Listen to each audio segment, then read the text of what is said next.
বন্ধুরা, আজকে আমি দেখাবো কিভাবে গভীর জঙ্গলের মধ্যে যদি আপনি কোনো কারণে ফেসে যান বা জঙ্গলের মধ্যে আটক করে যান, তাহলে সেই জঙ্গলের মধ্যে বা প্রাকৃতিক পরিবেশের মধ্য থেকে নিজেকে বাঁচিয়ে এবং আত্মরক্ষা করে পুনরায় নিজের পরিবেশে ফিরে আসতে পারেন। তো এই ভিডিওটাতে আমি পুরোপুরি দেখাবো কিভাবে নিজেকে আত্মরক্ষা করা যায়। তো অবশ্যই ভিডিওটি দেখুন।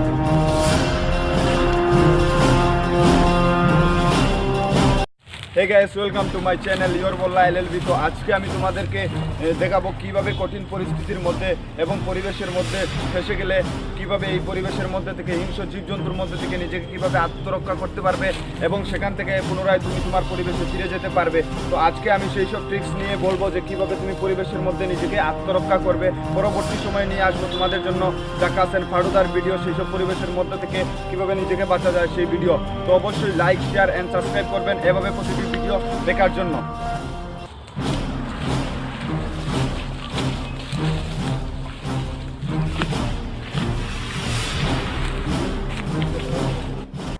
তো বন্ধুরা, আমি এখন একটু সামনের দিকে এগুচ্ছি। আপনারা খুব সাবধানতার সঙ্গে এই গভীর জঙ্গলের মধ্যে এগোবেন, কারণ বিপদ আপনাকে বলে আসবে না, হঠাৎই বিপদ চলে আসতে পারে। তো খুব সাবধানে আপনাকে প্রতিটা পথ অতিক্রম করতে হবে। আমি একটু একটু জলের আওয়াজ শুনতে পাচ্ছি, মনে হয় সামনের জলের সন্ধান পাবো, আমার জলেরও প্রয়োজন আছে। তো বন্ধুরা, আমি তোমাদেরকে বলছি, যেখানে এইভাবে গভীর জঙ্গলের মধ্যে দিয়ে যাবেন অবশ্যই খুব সতর্কতার মাধ্যমে চলবেন, কারণ গাছের মধ্যে মাকড়সার জালগুলো আটকে থাকতে পারে এবং সেই জালগুলো আপনার গায়ে যদি লেগে থাকে তাহলে পরবর্তী সময়ে আপনার অনেক সমস্যা হতে পারে। তো বন্ধুরা, অবশ্যই খুব সাবধানতার সাথে চলবেন। তো বন্ধুরা, আমি এবার প্রায় জলের কাছাকাছি চলে এসেছি। তো আপনারা দেখেন কিভাবে এতটা পথ অতিক্রম করার পর আমি অবশেষে একটা জলের ধার পেয়েছি। তো এই জলগুলো সাধারণত এমনি খাওয়া যাবে না, তো এই জলগুলোকে ফুটিয়ে খেতে হবে। তো বর্তমানে আমার কাছে কোনো এভাবে ব্যবস্থা নেই। আমি তোমাদেরকে বলেছিলাম পরবর্তী ভিডিওতে আমি দেখাবো কিভাবে জল ফুটিয়ে খেতে হয়। তো এই ভিডিওতে আমি এতটুকুই দেখাবো যে এই জলগুলো নিয়ে আপনাকে আপনার জীবন বাঁচাতে পারবেন। তো এই জলগুলো আমি একটা বোতলে নিয়ে নিলাম। তো বন্ধুরা, আমি জল নিয়ে এবার একটু সামনে এগিয়ে যাচ্ছি একটু রেস্ট নেওয়ার জন্য, যাতে বিশ্রাম নিতে পারি। তো একটু জায়গা পেয়ে আমি এবার বসে একটু জল খেতে হবে। তো যেহেতু আমি তোমাদেরকে বলেছি সেই জলগুলো ফুটিয়ে খেতে হবে, তো পরবর্তী ভিডিওতে আমি দেখাবো। তো এবার আমি এই জলগুলো খেয়ে নিচ্ছি, পরবর্তী ভিডিওতে দেখাবো কিভাবে সেই মোকাবিলা করতে হয়। তো আজকে এখন আমি একটু জল খেয়ে নিজেকে খুব পরিশ্রান্ত মনে করছি। তো এবার একটু রেস্ট করে তারপর সামনে আমাকে এগোতে হবে। তো অবশ্যই দেখতে থাকো বন্ধুরা, আমি কিভাবে নিজের জীবনকে সেই বিপদের মুহূর্ত থেকে বাঁচিয়ে তুলতে পারি। তো বন্ধুরা, আমাকে আর বিশ্রাম নিলে হবে না, সামনের দিকে এগিয়ে যেতে হবে, কারণ এখানে রাত্রেবেলা থাকা যাবে না। আজকে সেই রকম কোনো প্রস্তুতি নিয়ে আসিনি, আজকে জাস্ট আমি তোমাদের দেখাতে যাব কিভাবে সেই পরিবেশের মধ্যে থেকে বাঁচার এই কৌশল। তো আজকের প্রস্তুতি না নিয়ে আসায় আমাকে দিনে দিনে আজকে বাড়ি চলে যেতে হবে। তো জঙ্গলের মধ্যে থাকা যাবে না। এবার খাওয়ার জন্য কিছু মিলে কি মিলে না একটু দেখছি সেই রাস্তার মধ্যে, জঙ্গলের মধ্যে অনেক সময় অনেক কিছু খাবার পাওয়া যায়। হ্যাঁ, অবশ্যই মনে পেয়েছি এগুলো আলুর মতো দেখতে, খুব টেস্ট হবে মনে হচ্ছে দেখে। আমার খুব খিদেও পেয়েছে, দেখছি এগুলোকে কি করা যায়। চাবুক নিয়ে ওগুলোকে একটু কাটার চেষ্টা করব। হ্যাঁ, এটা অবশ্যই পটেটো, এটা খেয়ে আমাদের শরীরে প্রচুর এনার্জি পেতে পারি এবং এই আলুগুলো শুধুমাত্র একমাত্র জঙ্গলের মধ্যেই পাওয়া যায়। তো আমি এগুলো একটু জায়গা সাফ করে নিই এবং বসে দেখবো যে এগুলো খাওয়া যায় কি যায় না, এবং এগুলো দিয়ে আমার আজকের এই বুক সারতে হবে, কারণ আর কিছু পাবো না। এইগুলোই খেতে হবে আমাকে, পটেটো বলে একে।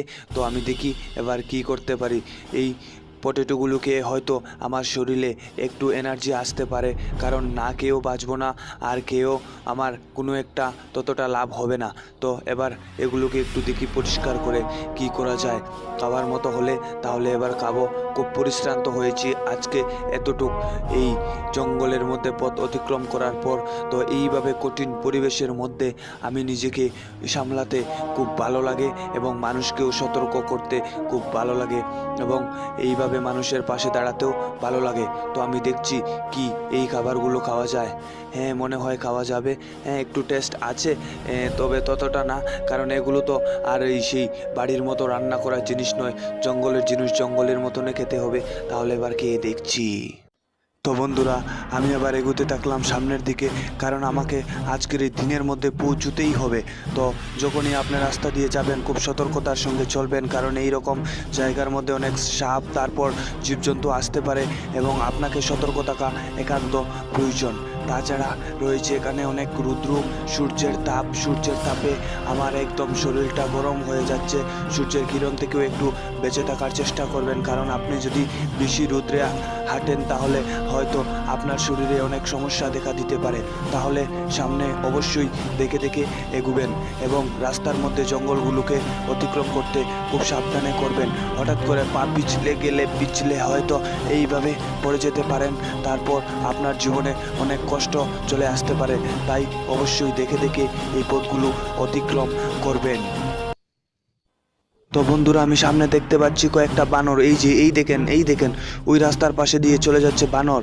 এই যে লাফ দিয়ে চলে যাচ্ছে বানরগুলো, অনেক বড় বড় বানর দেখতে পাচ্ছি। আমার রাস্তাটা দেখে মনে হচ্ছে যেন এক জনবসতি এলাকায় মোটামুটি পৌঁছে গেছি। খুব আনন্দ লাগছে। বানরগুলোকে একটু দেখুন, আমারও খুব আনন্দ লাগছে, কারণ মনে হয় এখন আর আমাকে বেশি পথ অতিক্রম করতে হবে না। চলে এসেছি আমি সেই রাস্তায়, খুব আনন্দ লাগছে। মনে হয় আমি আজ পৌঁছে গেছি আমার সেই শেষ সীমান্তে। তো বন্ধুরা, পাশে থাকুন এবং সঙ্গে থাকুন। পরবর্তী ভিডিওতে দেখা হচ্ছে এবং সেই পরবর্তী ভিডিওতে দেখাবো নিজেকে সেই গভীর জঙ্গল থেকে